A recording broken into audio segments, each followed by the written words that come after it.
While failure can be somewhat avoided by focusing on weaknesses, excellence is only achieved when we focus on our strengths. That quote is from Gallup. And in this series of Pick Your Path, we are looking at the value of focusing on strengths versus focusing on weaknesses. You'll want to check out the first video in this series to where I lay the foundation.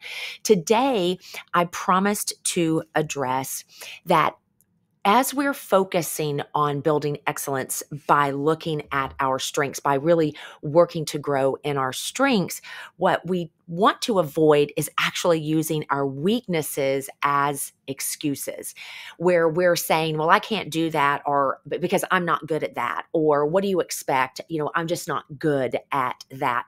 Whatever that sounds like, it's super important that we aren't just allowing the things at which we are weak to become an excuse that minimizes our performance or allows us to always fall under the expectation of those who hire us, employ us, those we serve, our clients.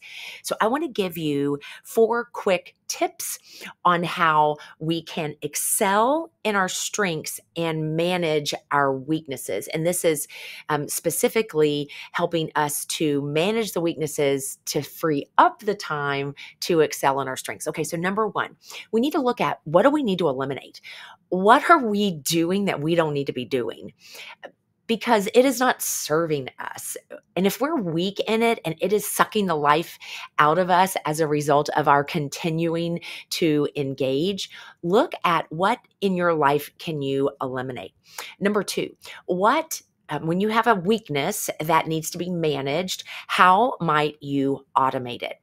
Automations are technology, artificial intelligence. There are so many different ways in which we are able to automate things that maybe we're weak in, but technology can help us to manage that weakness and thereby freeing up our time to excel in our strengths. Number 3, delegation. To whom can you delegate that which you have as a weakness? In my story in the video 1, I talked about Fred delegated all things of calendar to me because that's an area of weakness for him and it's a strength for me. So where and how can you delegate as a way of managing your weaknesses? Now, that leads me to tip number 4. If we're going to delegate, we need to surround ourselves with people who are strong where we are weak. That way, one, they may be a reason or a place for us to delegate, or we can gain perspective and insight for how to better manage our weaknesses because it is an area where they are innately strong and they can give us great perspective and ideas for what we can do to better manage our weaknesses. So, in quick review, if we're going to focus on our strengths, we need to manage our weaknesses. We can do that by eliminating, automating, delegating, and then surrounding ourselves with people who are stronger in the areas where we are weak. This week, I want to challenge you. You made a list last week of those areas where you are weak. I want you to identify what needs to be eliminated, how you might automate, the delegation piece, and who in your circle is strong where you are weak. And if you don't have someone in your circle that fits that, look for how you might add someone to your circle that is stronger in an area of your weakness.